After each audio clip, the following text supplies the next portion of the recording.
Anlat bakalım nasıl geçti? Önce beni arabasıyla aldı. Bindin sen de tabii. Ha bindim. Manzaraya götürdü. Manzara. Çok iyiydi manzara. Yani benim manzaram oydu tabii. Sonra şarap açtı. İlk buluşmadan içtiniz mi? Ha içtik. Sonra öptü beni. Allah seni kahretmesin ya. İlk buluşmada öptürdün mü bir de? Hatta bak morarttı.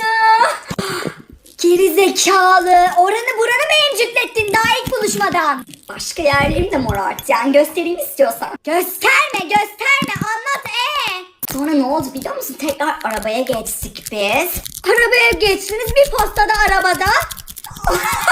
Ay kanka sus utanıyorum. Dedi ki burada rahat edemeyiz bizim eve geçelim.